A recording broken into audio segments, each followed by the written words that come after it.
ប្រាសាទទេពប្រណម្យប្រាសាទទេពប្រណម្យមានទីតាំងស្ថិតនៅខាងជើងនៃលានស្ដេចគំលុងនិងខាងលិចផ្លូវទៅខ្លងទ្វារដីឆ្នាំងប្រាសាទនេះកសាងឡើងនៅក្នុងរជ្ជកាលព្រះបាទយសោវរ្ម័នទី1ផ្នែកផ្សេងៗនៃប្រាសាទនេះគឺត្រូវបានកសាងឡើងក្នុងពេលផ្សេងៗគ្នាចាប់ពីចុងសតវត្សទី9ដល់ទី13ប្រាសាទនេះកាលពីដើមឡើយគឺជាវត្តព្រះពុទ្ធសាសនារបស់ព្រះបាទយសោវរ្ម័នទី1នៅចុងសតវត្សទី9ប្រាសាទទេពប្រណម្យគឺជាទីកន្លែងដែលមានរូបព្រះពុទ្ធអង្គុយប្រណម្យប៉ុន្តែសប្តាហ៍ថ្ងៃនេះរូបនោះបានបាត់ទៅហើយទេពជាពាក្យសំស្ក្រឹតមានន័យថាព្រះប្រណម្យគឺជាពាក្យសំស្ក្រឹតដែលមានន័យថាសំពះឬលុតជង្គង់អោនគោរព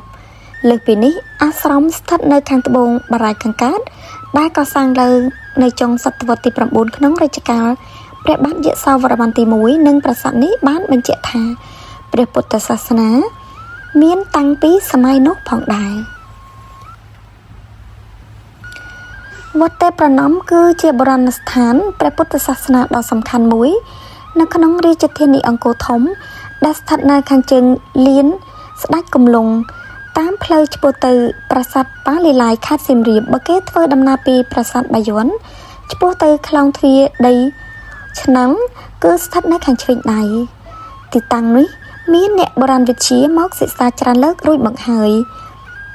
រូបភាពទាំងអស់នេះអាចជាការរួមចំណែកដ៏សំខាន់ក្នុងការយល់ដឹងបន្ថែមពីការជួសជុលបុរាណស្ថាននិងបរិបទព្រះពុទ្ធសាសនាសម័យក្រោយអង្គរឬសម័យអង្គរតាមរូបភាពសាលាបារាំងចុងបូព៌ាប្រទេសបានបង្ហាញថារូបសំណាកព្រះពុទ្ធត្រាស់ដឹងធ្វើអំពីថ្មភក់ដ៏ធំនេះធ្លាប់ត្រូវបានជួសជុលដោយដូនតាខ្មែរនាសម័យអាណានិគមបារាំងឈ្មោះទេពប្រណម្យគឺយកទៅតាមឈ្មោះព្រះពុទ្ធលើកព្រះហស្ថទាំងពីរប្រណម្យដែលស្ថិតនៅក្រោយខឿនឱសថដែលអ្នកខ្លះមិនទាំងចាប់អារម្មណ៍ថាមានរូបសំណាកនៅទីនោះផងបើសិនជាមិនចាប់អារម្មណ៍វត្តទេពប្រណម្យវត្តតាំងតុវត្តព្រះសិអាមេត្រីវត្តព្រះអង្គកងជុំវត្តព្រះវិហារ